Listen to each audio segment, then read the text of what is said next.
Hey there! In the previous section, we looked into I/O. I/O is a part of any meaningful application, so we learned how to create containers which could be used to isolate functions with impurities, lazily execute them from our pure code, and take the good parts, the final results, from running some impure action out from that container and use it as regular input to pure functions. In this section, we're going to use what we learned in previous sections, and we're going to put some finishing touches on our presentation app. First, though, we need to go over one last concept, that a single object state. Over the next few videos, we'll be learning about the benefits to keeping a singular object as our application store, a store being a mechanism which holds state and manages what comes into and goes out of the state. Once we have a solid understanding of the role of state in our program, how we want our logic and our state to coexist, then we'll build our own state management store. We'll be creating a quick and dirty implementation of Redux, we'll coin as Redux-ish, creating a single object store yourself rather than simply importing Redux will result in a greater understanding of how all these moving parts work. One of the benefits of a non-mutated single object store is the ability to move backwards and forwards through the app. This is often called time travel debugging. It's all possible because with a deterministic way to model state, we can treat updates to our state object in our store like any other input-output of a pure function. So it's like it has referential transparency. Finally, we'll hook up our slides to the Redux-ish store with our slideshow data and our state all set. We'll put some final touches on the app that will allow us to start, restart, and navigate through a presentation forwards, backwards, up and down where applicable. Alright, so now we know where we're going. Let's get the material under our belts to get us there. In this video, we're going to cover the benefits of state as a single object store. State is the information in our program that typically persists throughout the majority of the app's lifecycle. State is the current record of observable changes made through our application. We write code to manage the viewing and changing of state in a controlled, informative, and hopefully deterministic way. During this video, we'll discuss state being the information that typically persists throughout the majority of an app's lifecycle. State's the current record of observable changes within a system or application. So traditionally, many of us have tied state to the parts of a program that relate to it, but we'll see that web development has changed rapidly over the past decade, most that in the last 7 years, and the need to evolve the way we manage state has grown rapidly as well. Websites used to be more like dynamic flyers. Now they're sophisticated applications. Even when they started being programs, they still weren't considered real programs by many people until the past few years. So our concerns and practices have been taken from software design as well as just sprouting from the needs of the modern web application. We'll learn how the solution to all our complex state problems can actually be simple. Rather than creating a complex system where many parts control their own state along with the means to update that state and notify external pieces about change, we can keep a single state that has a deterministic result after any action is applied. So think referential transparency. Why do we even need a state system? Well, without a way to manage state, we end up with lots of problems. To illustrate this a bit without going into a long to-do regarding all the various state management patterns, let's think of a small web app that's being written over an existing web page, which up to now was just templated on the server side with PHP or something. So we start writing client-side JavaScript.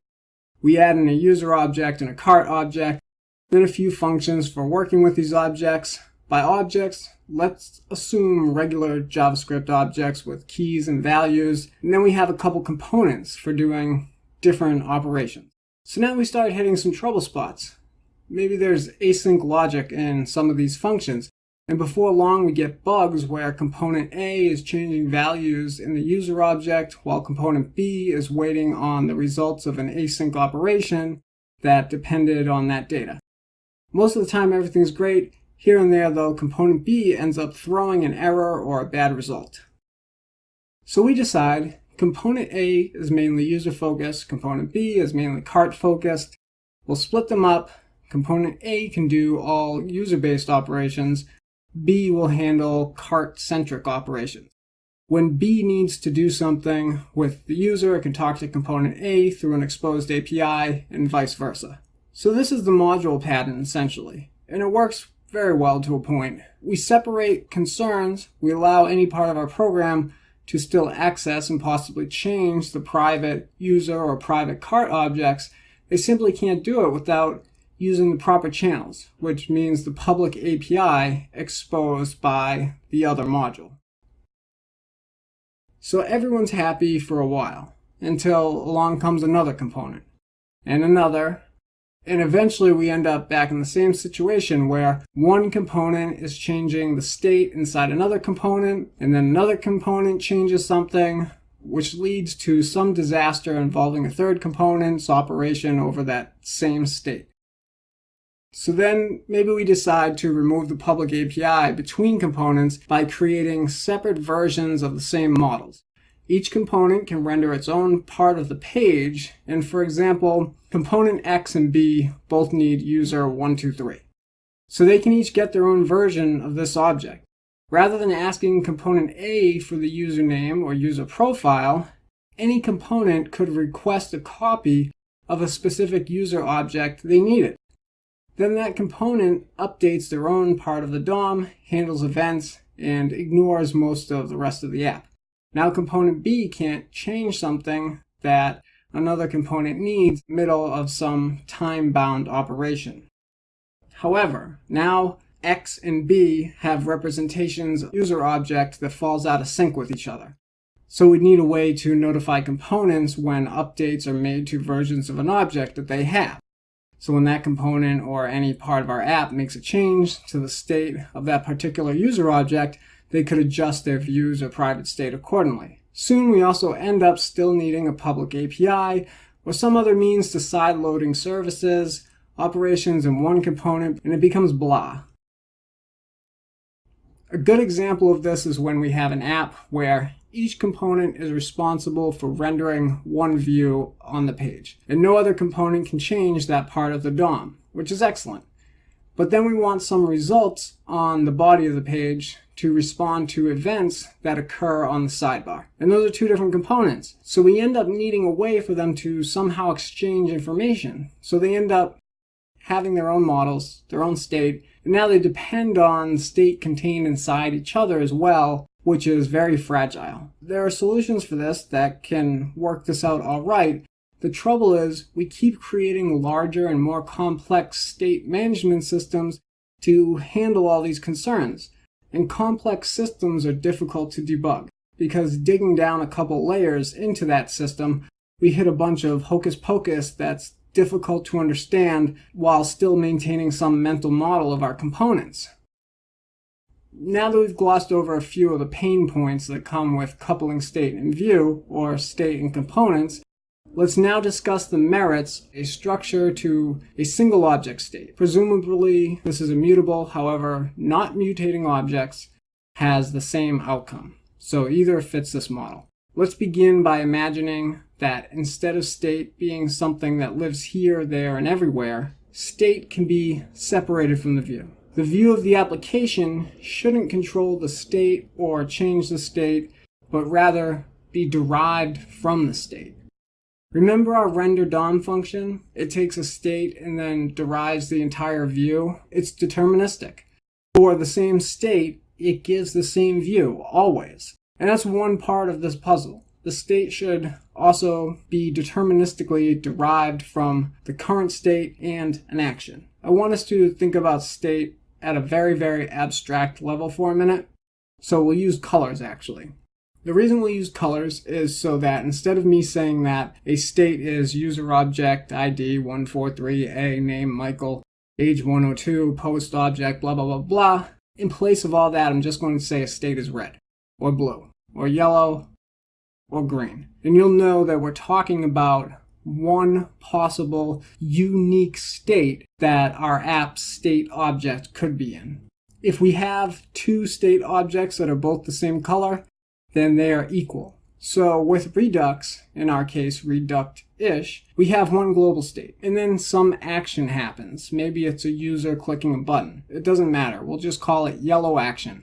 Some unique action. The red state plus the yellow action returns a new state. Maybe it's the green state. So now the unique green state is our app state, the only state our app has. Another action might be dispatched. It's the blue action. Whenever the state is green and the blue action dispatches, the state reduces to the yellow state. So now the unique yellow state is our state's app, our app state. It's the only state our app has, and then another action is dispatched. It's the blue action again. So it's the same action that was just dispatched, but we have a different state. We're in the yellow state. And the blue action dispatches, the state reduces to a red state. So now this is important. The state can be equal to a state it used to be in. In fact, anytime the state is yellow and the blue action is dispatched, we'll be back in a state equal to the red state. So if then the yellow action was dispatched, we know already this has to reduce to the green state. Because if the app's reducer, the thing that reduces the app state, is pure, which is a big deal, then there could be an infinite combination of states the app could have and actions that might be dispatched, but the same state and the same action should always yield the same end value, the same state. Our state reducer is pure function, and I won't explain why purity is awesome because we already know.